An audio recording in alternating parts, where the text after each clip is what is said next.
Stephen, obviously big game on Friday night, but before we get into the cup semi-final, it's your 1,000 game in club management. How does it feel to kind of be like complete a phenomenal achievement within the Irish game?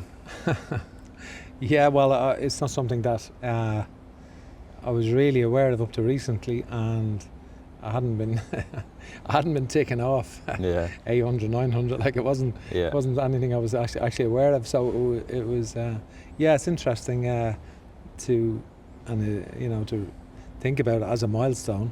Mhm. And I couldn't have envisaged it when I started. So yeah, it's poignant that FAI Cup Semifinal, big game in Turner's Cross. Yeah, I've had so many battles over the years. exactly. So yeah, looking forward to it. Can you remember what your thoughts were and what your maybe nerves were in game one? Yeah, I do. Yeah. I was manager of Longford Town. Used to be a League Cup at the start of the season. It was Dundalk I played against, Mhm. and in Oriel Park, and it was Jim McLaughlin was in the opposite dugout. Okay. So it was a huge experience for me, and yeah, one I'll always remember fondly. What's the most important thing or the biggest thing that you've learned over your 1,000 games in club management? Right, that is a seriously big question. Well, you can take your time. What is the biggest thing I've learned? Listen, I'm constantly learning. Yeah. That's one of the things. If you stand still, you get left behind. Mhm. And there's such a high turnover of managers over the years, and obviously, it's a tough industry. It's the most ruthless of industries. It can, and you've setbacks for 95% of people are inevitable, Mhm. and it's that's part of it, and you've got to have conviction in whatever way you want to play, and have absolutely belief in yourself, and and try and enjoy what you do. Try and create environments that you enjoy coming into. Yeah, I suppose as well. Like we had the FAI Oireachtas hearing last week. We've had Will Clark's presentation to I guess the general public as well about the investment into young players, into facilities. What advice do you have for people who want to become coaches? Because sometimes in the League of Ireland, if you're out of a job, it can be quite hard to get back into a job, and also if you leave a job in the Premier Division or the First Division, the opportunities there to go elsewhere are limited. Yeah. What advice would I give? It is difficult because you have to. I would not necessarily advising people that that's what they should do, because it is fraught with with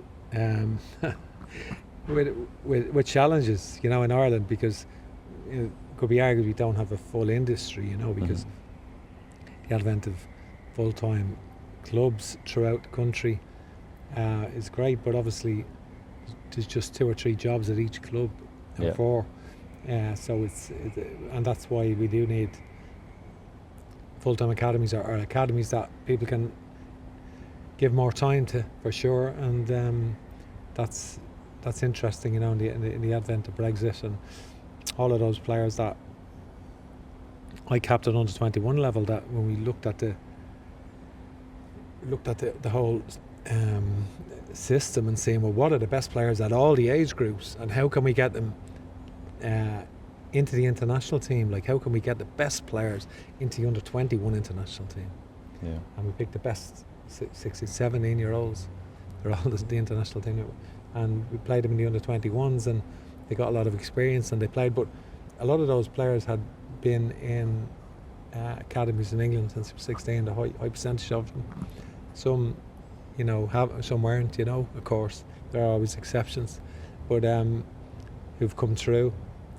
So it is, how does that void filled, and how can you do that? How can we create an environment? And obviously Mason Melia comes to the attention because he's in our first team now at 17, and he's banging in goals, and he's brilliant, but it's hard for other players to get in, and the more successful you get, it is harder for clubs that put. So how do you, so you need to raise the standards, because the standard of the under 19 league in comparison to the first team, it's just a massive jump. Or the under 20 league, it's a massive jump. Yeah, and I suppose you just mentioned Mason Melia. He'll probably be most likely be involved in our 21 squad next week. Keane Levy's playing really, really well as well. We lost to Armenia. The Irish national team lost to Armenia a couple of weeks ago, and Armenia had 6 players of their domestic league in their squad. What do the likes of maybe Melia or Keane Levy and Joe Redmond, who all have definitely would have international aspirations, what do they need to do within the League of Ireland to maybe get a call up for the Republic of Ireland squad? Yeah, well, I think we've got to, for all of us at St Patrick's Day, obviously we've got to improve first of all within our own league. We've got to do that because at the moment we're not challenging for league titles at the moment. Shamrock Rovers are champions elect, so we have it all to do in the semi-final up against Cork. Big game for us to get into the final before we before we get ahead of ourselves. We've got to focus on being better ourselves this season. Obviously we had a brilliant run of form last season. We came in mid-season and went from top and bottom to right up to the top of the league and got into Europe, and they've had the experience of playing 12 European games in between July and July. But our league form has been inconsistent, and we had an inconsistent period in the middle of the season, and we've recently been doing very, very well, had a great run of form, and then had a setback in Sligo on Saturday. So now we've got to try and bounce back this weekend against a Cork team who'll be hugely motivated. Yeah, you've won 3 FAI Cups as a manager yourself. You've been to a few finals as well. How much of a big occasion is it to get back to probably the biggest day in the Irish footballing calendar? Yeah, no, it is a special occasion, huge occasion, and it's very special for everyone's, all the players' families, and for supporters of every club, and for the communities of all the clubs and extended communities, and obviously it can be a huge occasion, and when you win it, it's really special. Yeah, and I suppose it's also the extra carrot of Europa League qualification if you do win the FAI Cup. Is that something as well that you have your mind on as well? Because it's the league, obviously you can still qualify through the league as well, but to win the cup as well and have a big day out, that would also mean something a lot to the fans as well. Well, before we can even consider that, we've got to win a semi-final. Yeah. And so that's really what we're focused on now. We're not really dreaming about that at the minute, because we know we've got a tough game against Cork. We were flying, then we've had the setback on Saturday. Players are disappointed, so we've just got to let that not let that disappointment infiltrate the psyche of the players, and because that has been an issue for us, like, because the players, when they lose, are so disappointed and very hard on themselves, and it's led to sometimes another defeat. So we have to make sure that we respond in the right manner and try and get the victory that we need.